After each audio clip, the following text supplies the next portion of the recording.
So first of all, you have your killers and your locations. So before the game starts, each person that's playing the game will pick one killer and one location card. These act as your character and sort of the layer that you're doing your dastardly deeds in and going after your victims. So here we have on the left the chef to kill, and on the right is the penthouse apartment. So each of these cards has a 15 card deck associated with it of 5 catch cards, 5 scare cards, and 5 kill cards, which you'll see later on in this video. So when you pick a killer and a location, you basically make up your 30 card deck that you play with in the game. You'll also see at the bottom of these cards that there are different perks for the killers and the locations in the game. So they're all different depending on who you use and what location you use. So hopefully the idea is each time you play the game, you'll have like a little bit of a different experience or maybe a little bit of a different strategy to go about when using your cards based on what these perks or abilities have for you. So next up, we have the victim cards.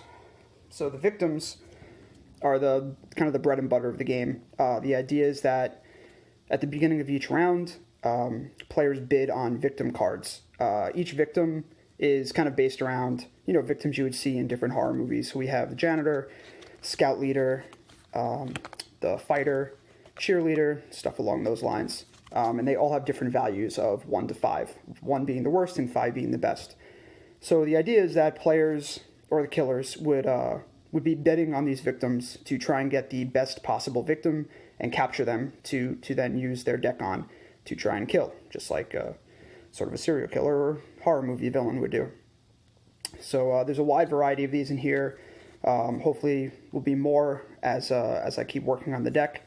For right now we have 10 of them in here. So we have Bub the janitor, scout leader, the fighter, the cheerleader, the adventurer, the camp counselor, the bad detective, the survivor, the jock, and the biggest fan, kind of like the horror movie buff. So that's for the victims. Next up is the actual deck itself. So here is the 30 card deck that makes up what you use for every turn of the game. So at the beginning of each turn, you'll have 5 cards in your hand, and pretty much the layout of the cards all look the same, with some minor differences that make up for the gameplay. So on the left side of the screen, you'll see here there is a picture in the top left corner, which is dependent on which deck it's from. So in this case, this is a Chef to Kill's deck because it's got his face on it. Then you have a dice with a number in it and a coin with a number in it, or a token. The token number is what you use for when bidding on victims. So the better your cards are, the more value they are for bidding. So you have to make a choice. Do you want to use them on that point of the game, or do you want to use them to actually kill your victims? And that's where the die number comes in. So this number is between a value of 1 to 4, and the idea is that 1 being the lowest and 4 being the best. So you want to try and have the best value for these cards, so it makes it easy for you to roll dice to kill your victims. The last kind of variable on here is in the bottom left. You see on this card it says the word kill.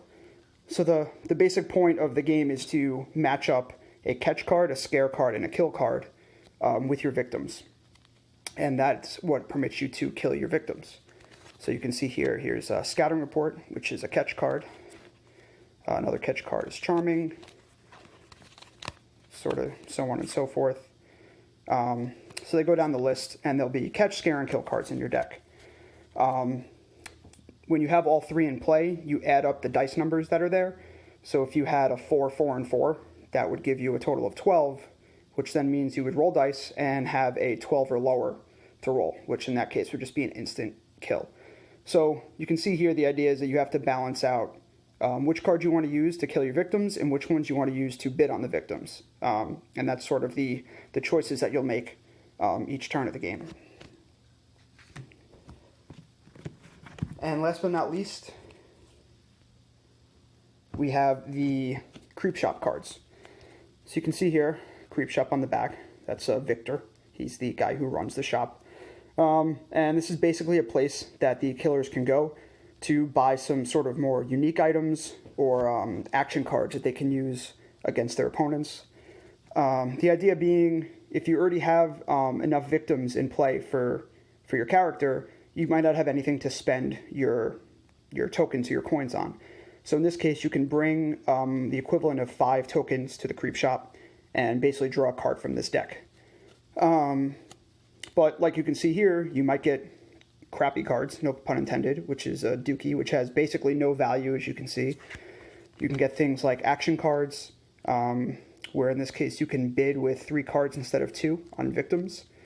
Or you can get things like this, Venus Flytrap, where in this case it has a 5 on the dice roll value, which is higher than any value in the game. So it kind of gives you a +1 when doing your kills. So there'll be a bunch of different cards like this in here. You can see this bowling pin. They'll have things like a diamond, so, give you more currency to play with on your next turn. Be all sorts of stuff like that. So it's just another alternative for you to spend your currency. And that is all of the cards in the game.